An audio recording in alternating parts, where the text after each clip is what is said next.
کہ اس کائنات کے حقیقی وارث کا جلد خروج فرما، کربلا والوں کا انتقام فرما، جہاں جہاں جس جگہ پہ عزادار مومنین ماتمی آل محمد کی صف عزا بچھا کے ڈیوٹیاں کر رہے ہیں، مالک سب کو اپنے حفظ و ایمان میں فرما، ہر قسم کے شر سے محفوظ فرما۔ دعاؤں کی قبولیت کے لیے اتنی بلند صلوات پڑھو کہ ملکہ عالمین قبولیت کی سنت آپ کو عطا فرمائے۔ اللہم صلی علی محمد وآل محمد۔ کریم اللہ اپنی لا ریب و بیعت کتاب میں یہ ارشاد فرما رہا ہے کہ یا ایھا الذین آمنوا، اے ایمان والو، اطیعوا اللہ، تم اطاعت کرو اللہ کی۔ خطاب اللہ نے جب بھی کیا ہے ایمان والوں سے کہ اے ایمان والو تم اللہ کی اطاعت کرو، رسول کی اطاعت کرو اور صاحبان امر کی اطاعت کرو۔ اب جس نے اللہ کی اطاعت کی اس نے پڑھا لا الہ الا اللہ، جس نے رسول کی اطاعت کی پڑھا محمد رسول اللہ، جس نے بھی اولی الامر کی اطاعت کی اس نے پڑھا علی ولی اللہ۔ ہم نے 3 اطاعتوں کا اعلان کر کے ببانگے دہل دنیا کو یہ بتا دیا ہے کہ دیکھو رسول کے بعد ہم نے علی کو اولی الامر مانا ہے۔ اگر دنیا کے پاس کوئی ہے تو ہمیں دکھائے، کوئی سامنے لائے، چونکہ ہمارے بچوں سے لے کے جوانوں تک، جوانوں سے ضعیفوں تک، بیٹیوں سے لے کے ماؤں تک ہر کسی نے رسول کے بعد صاحبان امر کا اعلان کیا، علی ولی اللہ پڑھا، دنیا کو بتایا کہ ہم نے جسے اولی الامر مانا ہے اس کا نام علی ہے۔ اگر تمہارے پاس کوئی ہے تو لاؤ، دکھاؤ۔ 1400 سال سے مسلمان ہمیں دکھا نہیں سکتے، اسی لیے ہم کہتے ہیں چونکہ تم مان ہی کسی ایسے کو چکے ہو جو کلمے کے قابل ہی نہیں۔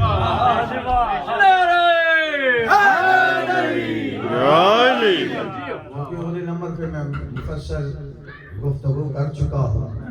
آج میں چاہتا ہوں کہ کچھ باتیں جو روز اعتراض کے زمرے میں کی جاتی ہے، جی یہ کرتے ہیں، یہ کپڑے اتارتے ہیں، یہ سجدے کرتے ہیں، کہاں لکھا ہے؟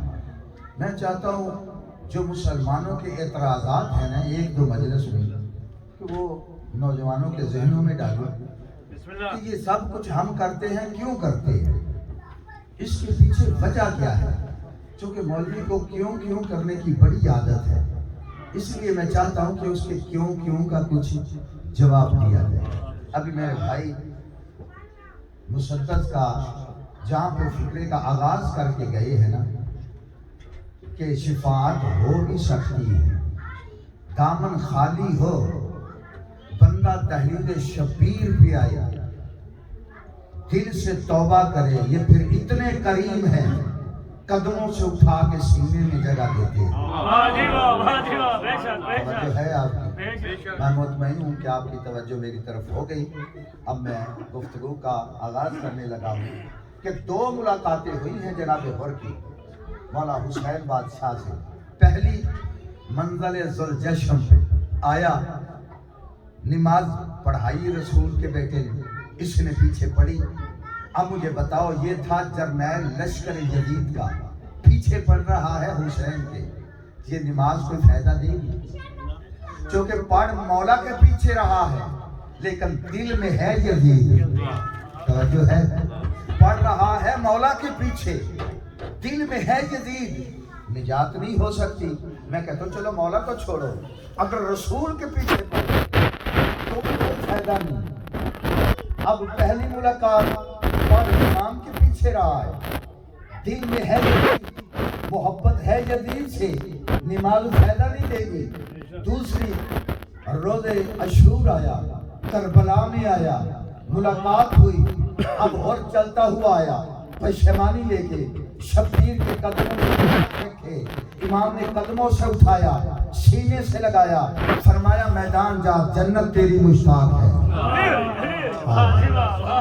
فرمایا میدان جا، جنت تیری مشتاق ہے۔ دوسری ملاقات، اب میں کہتا ہوں مولا، عرض کر سکتا ہوں آپ کو سمجھانے کے لیے، مولا ابھی آیا ہے، دامن اس کے سارے اعمال سے خالی ہے، ابھی تھوڑی دیر کے بعد آپ جماعت کرائیں گے، نماز پڑھائیں گے، ایک نماز پیچھے پڑھ لینے دے تاکہ یہ جنت کا حقدار ہو جائے، تاکہ اس کے نامہ اعمال کی تختی پہ پوچھا پھرا ہوا ہے، اس کے اعمال ہے کوئی نہیں، نمازیں اس کی بیکار، روزے اس کے ضائع، حج اس کے بیکار، خیرات اس کے بیکار، ابھی آیا ہے مولا آپ نے نماز پڑھانی ہے، ایک نماز پیچھے پڑھا لے تاکہ جنت کا حقدار ہو جائے۔ آواز توحید آئے گی کہ مرتضیٰ حیدری زبان بند کر، میں نے بتانا ہے کہ مجھے پیار کتنا حسین سے ہے۔ میرے مولا نے کہا مرتضیٰ ذرا عقل سے کام لے، اگر میں آج اس کو نماز پڑھا کے جاؤں تاکہ پھر کل کو 14ویں صدی کا حلوہ خور ہاتھی یہ کہے گا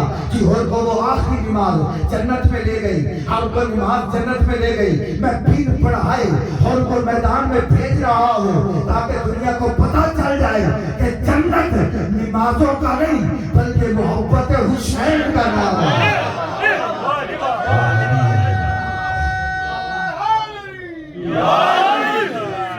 محبت حسین کا نام جنت ہے، قدموں سے اٹھا کے علیہ السلام بنا دیا۔ ہر محمد والے محمد بلند تر صلوات۔ اللہم صلی علی محمد والے محمد۔ اتنا کریم ہے بطول کا بیٹا، اتنا کریم ہے کہ آنے والی کی نیت دیکھتا ہے، نیت صاف لے کے تحریک معصوم پہ آؤ، پھر نوازنے کا طریقہ جو انہیں آتا ہے کائنات میں کسی کو آیا ہی نہیں۔ آپ کے سامنے ہے، بزرگ جانتے ہیں، بچوں کو بتانے کے لیے، یہ فطرس کہاں تھا؟ آسمان پہ اللہ نے پر سلط کیے، عہدہ دے دیا، پیغمبر آیا، فطرس نہیں آیا۔ آپ کے لیے جملہ کہنے لگا، مولا علی دنیا میں تشریف لائے، فطرس نہیں آیا۔ مولا حسن دنیا میں آئے، فطرس نہیں آیا۔ پاک سیدہ دنیا میں آئی، فطرس نہیں آیا۔ جیسے ہی مولا شبیر دنیا میں آئے نا، مولا کا ظہور ہوا، فرشتے سج دھج کے مبارک دینے کے لیے پاک پیغمبر کی دہلیز پہ آ رہے تھے۔ فطرت سے پوچھا کہاں جا رہے ہو؟ فرمایا آج حسین آ گیا۔ جبریل کو کہتا ہے مہربانی کرو مجھے بھی اٹھاؤ لے کے جاؤ۔ میں نے کہا کہ کیا بات ہے، تو نے فطرت سے پیغمبر کے دور میں نہیں آیا، پیغمبر سے معافی نہیں مانگی۔ دیکھو میں یہاں پہ بات کرنے لگا، سید ایک سپریم کورٹ جس کو سزا دے پاکستان میں یا یہاں پہ جو سپریم کورٹ کسی بھی ملزم کو سزا دیتی ہے، بعد میں کوئی ایسی عدالت ہی نہیں ہے کہ جو اس کا دوبارہ کیس سنے، اس کو معافی دے۔ ٹھیک ہے، ٹھیک ہے نا میری بات، کہ ایک مجرم ہے جس کو سپریم کورٹ نے فیصلہ لکھ دیا کہ یہ سزا یافتہ ہے، اب مہربانی ہے صدر کی کہ وہ رحم کی اپیل سن لے، وگرنہ کوئی عدالت دوبارہ اسے سزا جزا کا فیصلہ نہیں دے سکتی۔ اب سب سے بڑی عدالت ہے توحید کی، سب سے بڑی سپریم لیڈر ہے اللہ۔ اللہ نے دی تھی سزا، پر کیے تھے سلب، معافی مانگنے کے لیے رسول کے پاس نہیں آیا، علی کے پاس نہیں آیا، مولا حسن کے پاس نہیں آیا، پاک سیدہ سے معافی مانگنے نہیں آیا۔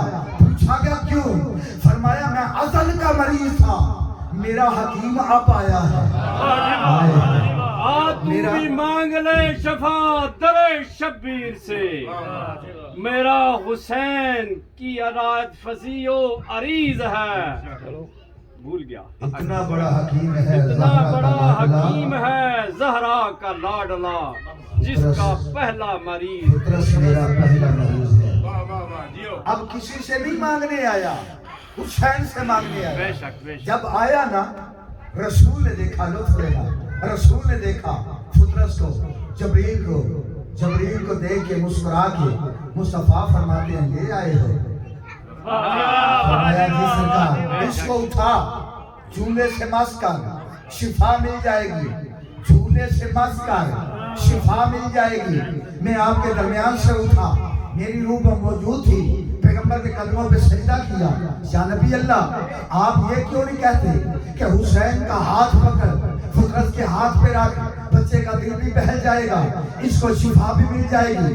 جھولا لکڑی کا ہے، جھولا لکڑی کا ہے، جھولا کسی نے بنایا ہے، لکڑی کا ہے، جھولے سے مس کیوں کر رہے ہیں؟ رسول کہتے ہیں کہ یہ ہے عدل کا مریض، سپریم کورٹ کا سزا یافتہ مریض۔ میں اس لیے کہہ رہا ہوں کہ جھولے سے مس کرو تاکہ اس کو شفا ملے۔ اگر آج جھولے سے مس کر کے، شبیر کے جھولے سے مس کر کے اس کو شفا نہ دی، پھر مولوی تو جھولے کا قائل نہ ہوگا، پھر کل کو وہ کہے گا کہ جی یہ خود بنا رہے ہیں، اس سے کیا ملتا ہے، اس سے کیا ملتا ہے؟ نعرہ حیدری! رسول نے کہا جھولے سے مس کرو، شفا ملی یا نہیں؟ بولو چپ شکر ہی کر دیا، ملی شفا۔ پہلا حکم اللہ نے کہا کہ میں نے اول گھر بنایا ہے انسان کی ہدایت کے لیے۔ گفتگو میں توجہ ہے کہ کعبہ بنا اینٹ پتھر دانے سے، ہماری باڈی کس سے بنی؟ مٹی اور ہوا پانی سے۔ اب رسول آئے ہیں تزکیہ نفس کے لیے، تو یہ جو کعبہ ہے جس لیے حج کے لیے جاتے ہیں، یہ ہماری روح کا کعبہ نہیں، ہمارے نفس کا کعبہ نہیں، یہ ہے ہماری باڈی کا کعبہ، یہاں کا میٹر، یہ ہے باڈی کا کعبہ۔ نفس کا قبلہ کون ہے؟ اگر میری طرف توجہ ہے تو میں بتانے لگا، یہ ہے باڈی کا قبلہ، اینٹ پتھر گارے سے بنا، یہاں کے بنانے والے معمار بھی یہاں کے، مزدور بھی یہاں کے، عرش سے تو اینٹیں آئی نہیں، عرش سے تو پتھر آیا نہیں، یہ ہے تیری باڈی کا قبلہ۔ تیری روح کا نفس کا قبلہ کون ہے؟ نفس کا قبلہ ہے محبت اہل بیت۔ جن کا ذہن میری طرف ہے وہ یقیناً لطف نہیں ہے۔ نفس کا قبلہ ہے محبت اہل بیت، اور روح کا قبلہ ہے، بہت جلدی اس آپ کے حوالے کرنے لگا، باڈی کا قبلہ یہ کعبہ، نفس کا قبلہ محبت اہل بیت، اور روح کا قبلہ ہے خود اہل بیت۔ ابھی بھائی کہہ رہے تھے نا کہ جس طرف حسین ہے کعبہ اسی طرف جھکتا ہے۔ روح کا قبلہ جس بندے کو ابھی سمجھ میں ہے، جو زیارت پہ گئے ہو مالک صاحب کو لے کے جائے، یہ مسجد جمکران ہے، 2 رکعت نماز پڑھنے کا حکم ہے، ملاقات ہوا امام زمانہ کے لیے، جب امام وہاں پہ تشریف لائے، بات یہ رہے کہ روح کا قبلہ خود اہل بیت ہے، اور روح کا کعبہ خود اہل بیت ہے۔ تمہیں زندگی میں یہی نہیں پتہ چل سکتا کہ میری روح کا کعبہ کون ہے، نفس کا کعبہ کون ہے۔ بدن کے کعبے کو جو جھک رہا ہے، تلاش کرو تمہاری روح اور نفس کا قبلہ کون ہے۔ روح اور اگر روح کے قبلے کا پتہ نہیں چلے گا تو پھر زندگی ایسے گزار کے چلے گئے۔ پتہ تو کرو نا، یہ مسجد جمکران جب جناب قاسم سے روایت ہے، امام تشریف لائے، ولی العصر تشریف لائے، اب وہ فرماتے ہیں کہ میں نے دیکھا جہاں پہ آج مسجد ہے، 2 رکعت نماز ہے، نماز میں حکم ہے اور رک کے پڑھو، ایاک نعبد و ایاک نستعین، 100 مرتبہ رکنا ہے۔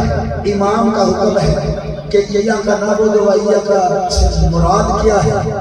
اب وہاں پہ رکنے کا حکم ہے کہ قیام میں 100 مرتبہ پڑھ کے جانا ہے، 40 رکعتیں جو پڑھتا ہے امام کی اس کو زیارت ہوتی ہے، ہزاروں کتابیں پڑھی ہوئی ہیں، ہزاروں لوگوں کے وہاں پہ لکھا ہوا ہے کہ فلاں فلاں بندے سے امام نے چلتے پھرتے اٹھتے بیٹھتے سوتے جاگتے زیارت کی ملاقات کی، یہ کتابیں بھری پڑی ہوئی ہیں۔ وہاں سے ایک روایت ہے کہ جناب قاسم جو ذمہ دار تھے، گاڑی اس کی خراب ہو گئی، مشکل میں تھا، پہاڑی تھی پہلے کسی دور میں، اب بھی وہاں پہ کئی پہاڑ ہیں، ہم بندے گئے ہیں وہ جانتے ہیں، اب وہ مشکل میں تھا، پھر اس نے مشکل کشا کے بیٹے کو پکارا، امام نے مشکل حل کی، امام نے کہا یہاں پہ میرے نام کی ایک مسجد بنا، ایک مسجد بنا، اس میں یہ سلسلہ تھا کہ جو بندہ 40 دن یہ والی نماز پڑھے گا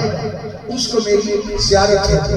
وہ جناب قاسم فرماتے ہیں کہ میں نے دیکھا کہ مسجد کے درمیان میں ایک گول دائرہ ہے، ایک جوان ہے جو 35 سے 40 سال کا شبیہ خوبصورت جوان ہے، جو تکیے کی ٹیک لگا کے میں تمہیں تمہارے روح کا کعبہ بتانے لگا کہ روح کا کعبہ ہے کیا؟ باڈی کا قبلہ یہ والا کعبہ، نفس کا قبلہ محبت ہے، اور روح کا کعبہ وہ فرماتے ہیں 35 سالی کا ایک خوبصورت جوان تکیے کی ٹیک لگا کے بیٹھا ہوا تھا، ایک سامنے ضعیف تھا، سفید ریش ہے، سفید بال ہے، وہ جوان پڑھا رہا تھا، وہ ضعیف پڑھ رہا تھا، پڑھانے والے امام زمانہ تھے، پڑھنے والے جناب خضر علیہ السلام تھے۔ آگے جو بات میں کرنے لگا وہ کہتے ہیں چونکہ مرکز تھے امام، درمیان میں 60 سے 70 بندے گول دائرے کی شکل میں نماز پڑھ رہے تھے۔ لفظ سے میں کہہ گیا ہوں، گول دائرے کی شکل میں نماز پڑھ رہے ہیں۔ جاؤ فرانکفورٹ میں جتنی مسجدیں ہیں جا کے دیکھو کہ وہاں گول دائرے میں نماز ہوتی ہے۔ قم میں مسجد میں، یہ پاکستان والی مسجدوں میں بڑی بڑی خوبصورت مسجدیں ہیں، گول دائرے میں ہوتی ہے۔ کہاں گول دائرے میں ہوتی ہے؟ چھوڑ دو بابا، یہ کعبے میں نہیں دیکھتے روز انٹرنیٹ کا دور ہے کہ کعبے میں ہوتی ہے گول دائرے میں نماز، چونکہ کعبہ ہے مرکز، جس طرف منہ کرو کعبہ تمہارا مرکز ہے۔ وہ فرماتے ہیں 60 سے 70 بندے گول دائرے کی شکل میں نماز پڑھ رہے تھے، درمیان میں تھا تیرے وقت کا امام، امام زمانہ علیہ السلام، وہ نماز پڑھ رہے تھے، امام کو روح کا کعبہ سمجھ گئے۔ امام کو روح کا کعبہ سمجھ نماز پڑھ رہے تھے، ان کی روح کا کعبہ ہے 14۔ کیا ہے؟ چلو زیادہ دیر نہ ہو جائے چونکہ مجھے شہزادی پہ گفتگو کرنی ہے زیادہ، کہ رسول معراج پہ گئے، وہ بات رہ نہ جائے کہ مسجد اقصی، مسجد کس کو کہتے ہیں؟ جہاں پہ جھکا جائے، جہاں پہ عبادت کی جائے، جہاں پہ سجدہ کیا جائے۔ آج بے شک نعرے میں لگا، لیکن بات ضرور سمجھو، مجھے بہت زیادہ داد آپ نے دے لی، 10 دن داد لیتا رہا ہوں، آج میری صرف بات پہ توجہ کرنی ہے، دعا چاہیے کہ رسول معراج پہ گئے، سبحان اللہ اسرا بعبدہ، بابرکت ہے وہ ذات جو لے گئے اپنے عبد کو مسجد حرام سے لے کے مسجد اقصی تک۔ یہاں پہ ہر کسی نے دیکھا کہ ایک تعین ہے مسجد میں جس کی طرف منہ کر کے نماز پڑھی جاتی ہے، جس کی طرف رخ کیا جاتا ہے، سمت تعین کی جاتی ہے کہ اس طرف ہمارا کعبہ ہے، اس طرف ہم نے پیشانی رکھنی ہے۔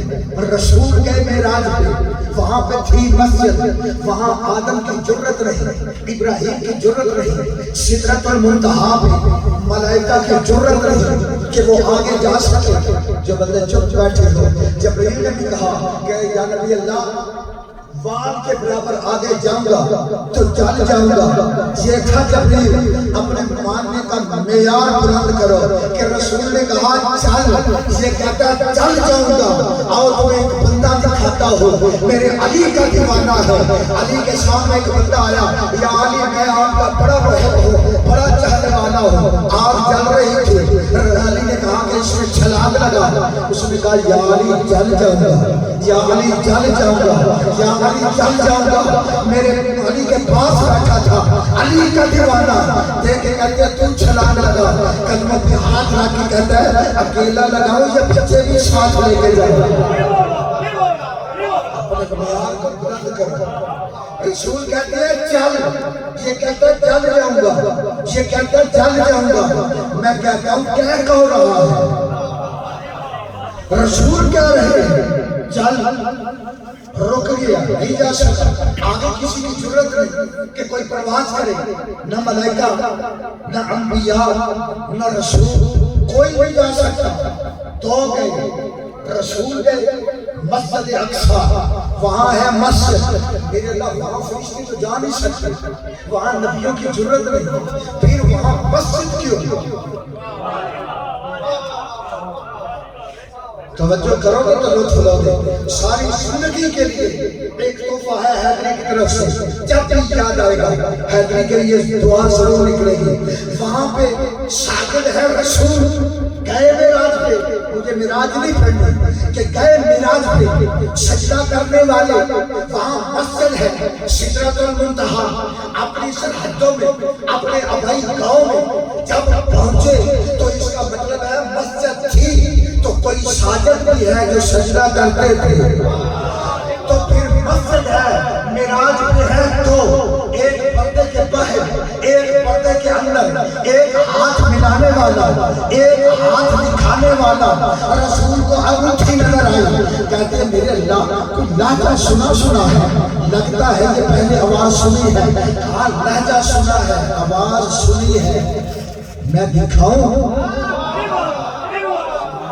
فرمایا اب بہت بڑے عالم دین ہیں ہوگا بات جیسے دیکھے کہ میں نے کہا جنہوں نے لکھا ہے کہ رسول نے دیکھا بستر پہ علی نظر آیا آسمان پہ دیکھا علی نظر آیا